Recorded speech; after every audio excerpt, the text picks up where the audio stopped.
명나라의 황제 독재는 많은 폐단을 만드는데 그중 하나가 환관의 특세입니다. 주원장은 환관의 전횡을 경계했으나 명나라판 수양대군 영락제는 자신의 안티 세력인 사대부를 견제하고 또 중앙에 잔존하는 반대파 숙청을 위해 환관을 충용하니 비서실은 물론 감찰, 밀정 등의 임무까지 맡깁니다. 시간이 지나 강력해진 환관들은 황제들의 게으름과 무능을 이용해 권세를 휘두르는데 그 중에서도 레전드였던 두 환관이 있었으니 우선 유근의 이야기부터 시작하겠습니다.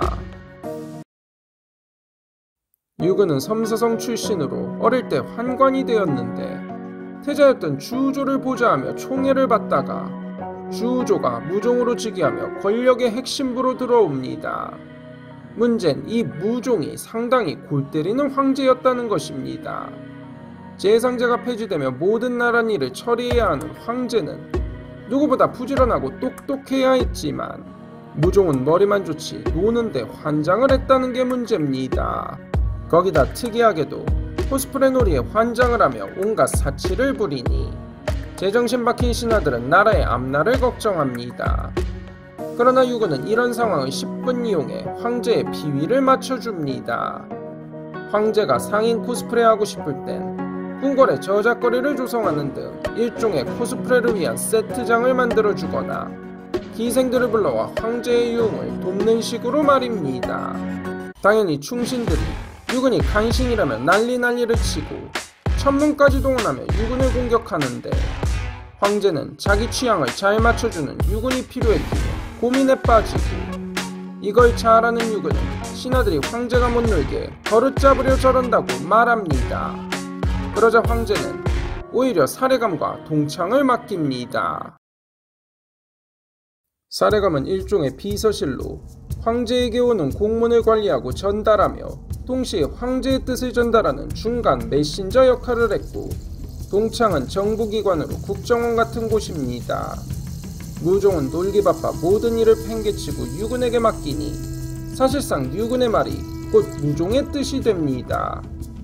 이렇게 권세를 쥔 유근은 동창을 이용해 자신의 반대파를 숙청하고 나란 일을 좌지우지합니다.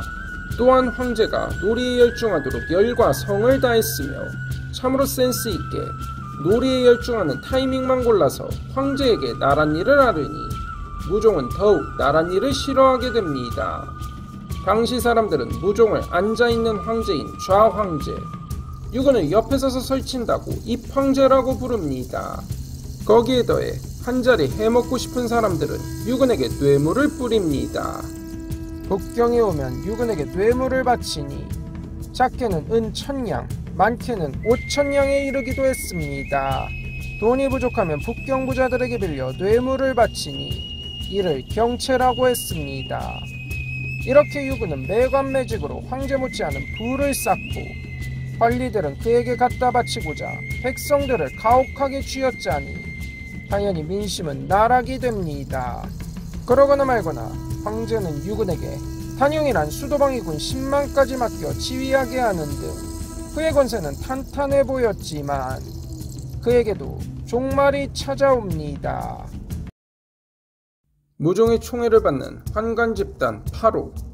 당연히 그들의 수장은 유근이고 나머지는 그에게 아부하는 신세였지만 이런 상황에 불만 품은 자들이 있었으니 바로 환관 장영이었습니다.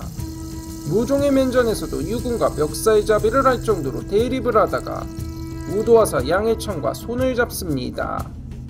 유근의 국정농단의 명분으로 안왕 주치번이 난을 일으키자 이를 진압하며 친해진 두 사람은 작전을 짭니다.